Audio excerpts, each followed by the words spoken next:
আমার নিউ একটা ভিডিওতে সবাইকে অনেক অনেক ওয়েলকাম। আজকে তোমাদের সাথে শেয়ার করব কি রান্নাবান্না হচ্ছে আজ আমাদের বাড়িতে। আজকে আমি বানাচ্ছি সবার প্রথমে মাটন, যার জন্য আমি আলুগুলোকে ভেজে নিচ্ছি। আলুগুলো লাল লাল করে ভাজা হয়ে গেলে তারপর সেই তেলেই আমি ফোড়ন দিয়ে দেব। তো ফোড়নের জন্য আমি দিচ্ছি এখানে তেজপাতা, শুকনো লঙ্কা আর গোটা গরম মশলা। ফোড়নটা দেওয়ার পর আমি এখানে কেটে রাখা পেঁয়াজগুলো দিয়ে দিচ্ছি। পেঁয়াজগুলোকে ভালো করে লাল লাল মতন ভেজে নিতে হবে। আমি কিন্তু মাটনটা সাদা তেলে করছিলাম, তারপর মনে হলো যে না, একটুখানি এখানে সরিষার তেল অ্যাড করি, যেহেতু সরিষার তেলে মাটনটা বেশি ভালো হয়, তো সেই কারণে একটুখানি সরিষার তেলও আমি অ্যাড করে নিচ্ছি। এরপর কেটে রাখা টমেটোগুলোকে ভালো করে ভেজে নিতে হবে।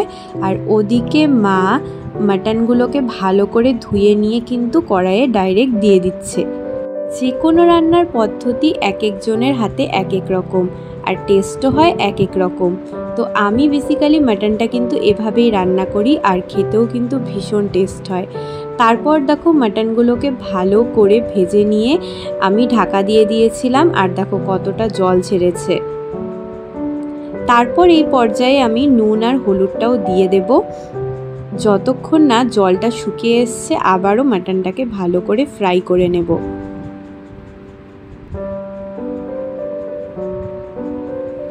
দেখো এই ফাঁকে আমি একটু সেমাই খেয়ে নিচ্ছি, যেটা আমার শাশুড়ি করেছে।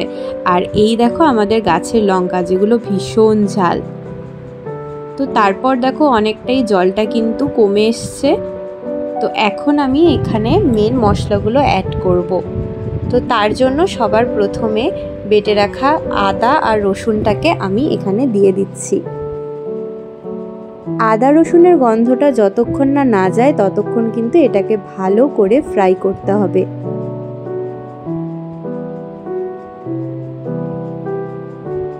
মশলা কষে এলে তারপর আমি এখানে আরও কিছু মশলা অ্যাড করছি। এখানে আছে জিরে, ধনে, লঙ্কা। তো এটাকে ভালো করে ফ্রাই করে নিয়ে কিছুটা জল দিয়ে আবারও ভালো করে কষিয়ে নিচ্ছি।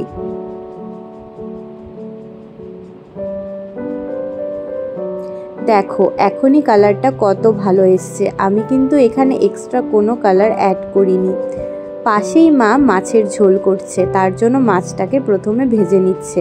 আর এদিকে দেখো আমার কিন্তু মাংস মোটামুটি কষানো হয়েই এসছে।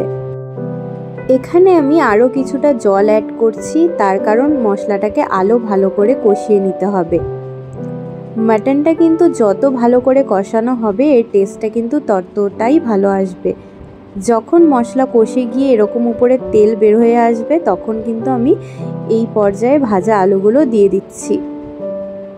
দেখো আলুগুলোকে মশলার সাথে ভালো করে মিশিয়ে নিচ্ছি। আর এদিকে দেখো মা করছে মাছের ঝোল টমেটো দিয়ে। তারপর মশলাটাকে ভালো করে কষিয়ে নিয়ে আমি গরম জল পরিমাণ মতো দিয়ে দিচ্ছি।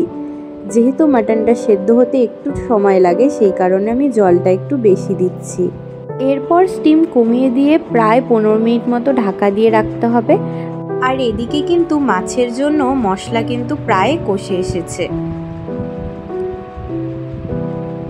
আরও কিছুটা কষে আসার পর আমি কিন্তু এখানে গরম জল অ্যাড করে দিচ্ছি। রান্নাটা যদিও বা মাই করছিল, মা একটু কাজে বাইরে যাওয়ায় আমি বাদবাকি রান্নাটা কমপ্লিট করে নিচ্ছি। এখন দেখো মশলার জলটা কষে এলে আমি কিন্তু মাছগুলো দিয়ে দিলাম। মাছটা ভালো করে ফুটে এলে তারপর গরম মশলা দিলেই কিন্তু আমার মাছের ঝোল একদম রেডি। আর এদিকে দেখো মাটনটাও প্রায় রেডি। এখানে আমি গরম মশলা বাটা দিয়ে দিচ্ছি। তারপর একটু নেড়ে চেড়ে আমি এখানে দিয়ে দেব ঘি। ঘি দিলে কিন্তু মাটনের ফ্লেভারটা আরও ভালো আসে। প্রায় হাফ চামচ মতো আমি এখানে ঘি দিয়ে দিচ্ছি। তারপর স্টিম কমিয়ে আরও কিছুক্ষণ নাড়াচাড়া করে ফুটিয়ে নিলেই মাটনও একদম রেডি। তোমরা কে কে মাটন প্রেমী আছো অবশ্যই কিন্তু কমেন্টে জানিয়ে যেও।